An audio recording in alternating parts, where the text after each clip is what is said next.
Frankie here. In this video, we're going to talk about the 5 things you need to know to be able to scale from 6 figures to 7 figures and have that happen consistently, easily, actually in a way where it's actually kind of fucking boring, where clients are getting happy and money just shows up in the bank and your machine mostly runs without you. If you guys are interested in that, it's going to be amazing. And for those of you guys who don't know me already, by the way, my name's Frankie Finn. Since 07, I've built 3 of my agencies up to 100 plus clients. I've also written a book on how to grow a phoneless, meetingless agency. And also I've helped thousands of people worldwide to run this whole more beach, less laptop kind of agency. So let's get into it.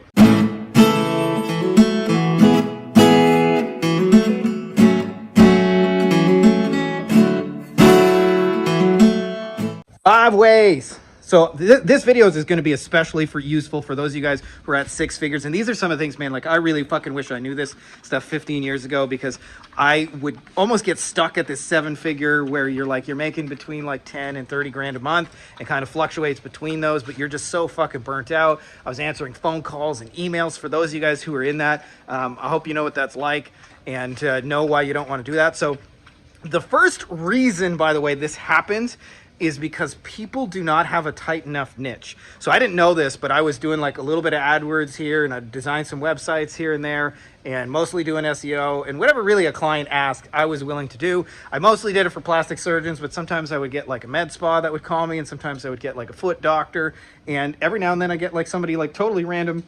I do HVAC. I said yes to them all, not knowing that this is actually a bad way to scale an agency. Now, why is this bad for you if you're trying to scale? Because in actuality, most people do not understand this deeper thing. And this is why I recommend, by the way, not to do this alone.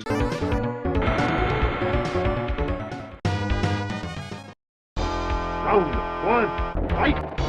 Shoryuken! Shoryuken!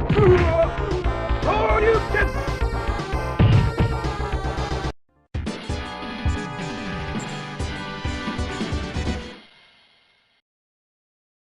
Hadouken!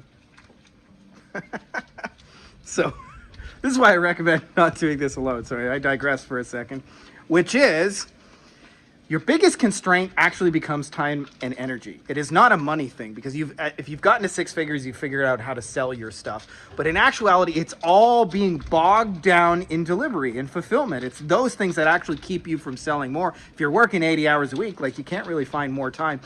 So what happens is if you do a tight niche and you nail this down, what will happen is you can repeat the process in the same way like McDonald's just did burgers over and over when they scaled. It's a little bit of a different look now, but when McDonald's was in the scaling stage where you are at, they only sold one thing over and over. And you'll know you have this right when a client walks in the door and you're already 90% finished even before you start.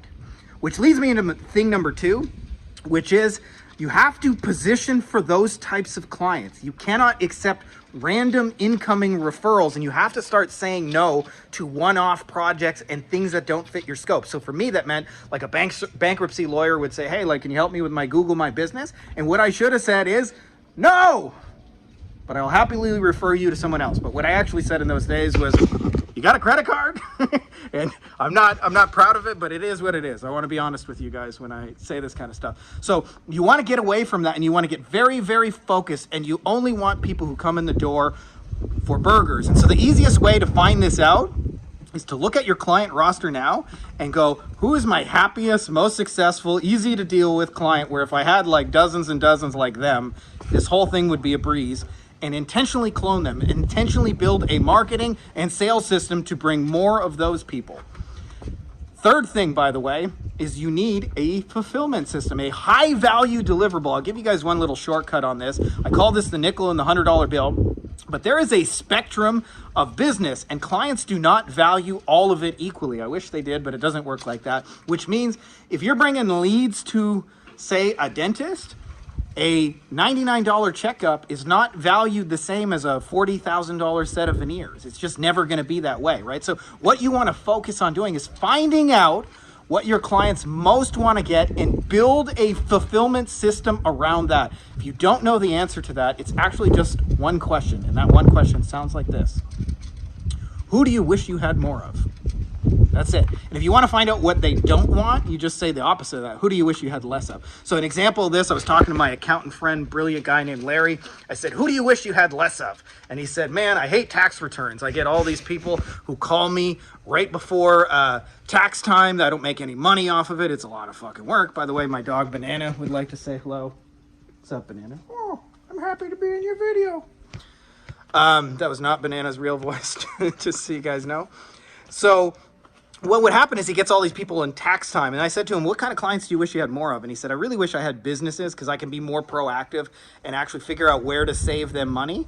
Well, if you actually want businesses, like you can position for that. You can build a system around that and you can help your clients do that. So the more you like get intentional about the types of clients you want and help your clients get intentional about the types of clients that they want, you'll make everybody's life easier. You'll build a more scalable business. There will be less moving pieces and it will be a higher valuable more valuable deliverable, if I could say that you can charge more money for. Thing number 4, and I wish, man, I was better at this sooner, which is people, hiring, systems, all of that kind of looped in together. What I would call the HR side of the business is you got to get good at getting good people. And the best tip I could give you on this is really fucking simple, by the way. Cool little hummingbird feeder I got off of Amazon. You can see it's half drank. I haven't seen the hummingbirds yet, but somebody's drinking it. Is screen. And what I mean by that is I want you to think about your hiring process as like, you ever seen those shitty TV shows like The Bachelor or all the reality shows? They start with like 20 people and they whittle them down to 1. And they put them through a series of tests to determine who the best person is. Perry Marshall calls this the audition, by the way, which means like if you were going to play for a band, what most people would do is say, like their hiring process would be like, well, give us your resume and tell us about the last 3 bands. Do you have any references? And a much better way is like just fucking play a song together. And so I learned to do this with the paid trial assignment for like $5 or $10. I will give you a trial assignment and see how you perform in the actual duties that you are going to do later. If you put people through 1, 2, 3 tests, what you'll find is inevitably the best people come out the other side and you'll have screened for it. Yeah, it costs you $100 or $200, but you'll get great talent and amazing people like my editor, Mark, who's watching this. Shout out to Mark. Number 5 is what I call the wow factor. And I learned this, by the way. If you learn this, you will keep clients so long and they will pay you for a long time. In fact, my oldest client was just sending me a message right before I made this video. Has been with me since 2009. So that's like 14 years. It doesn't suck to have a client paying you all this time since 2009. So here's the key with this, okay? It is the above and beyond expectations that they're not expecting. Okay, so I learned this. I was actually like consulting for a big shot lawyer somewhere in Florida, and his city is kind of famous. And he brought me in to consult with his SEO, and he said, Frankie, you're the perfect person because you've been doing this 10 years, you understand it, but you don't offer it as a service anymore, so I know you're not going to try and sell me your stuff. I just want like a straight answer, like are they doing a good job? And what I determined after looking at it was, well, like this company was really kind of shitty. Like really shitty. They were charging him, quick math, by the way, they charged him over $1 million for shitty SEO. It was $10,000 a month. They had been on retainer for 10 years. And I did the math. That's $120,000 a year times 10 years is 1.2 million. And they weren't even close to ranking. And they were the biggest spender in their market, meaning they spent the most on TV, radio, billboards, ads, pay-per-click, everything. So I was like, why are you guys not even close to number 1? Like, what's going on here? And I said, like, why have you stuck with this guy so long? And he said to me, the answer kind of surprised me. He said, well, he's my golfing buddy. And I realized it was the relationship that kept them. And I'll tell you a couple of little secrets, things we do. Sending clients pictures of their family. Sending them little unexpected handwritten notes. You can use a service called Handwritten, by the way. It costs about $3 to send a letter in the mail. And it is these little above and beyond touches that clients are not expecting. I just build this into our system. Be willing to invest about 5% of what a client spends with you and do this every 2 to 3 months, I would say. Make sure there is some kind of above and beyond extra touch that a client is not expecting. You do that, people will stay and pay you a long time.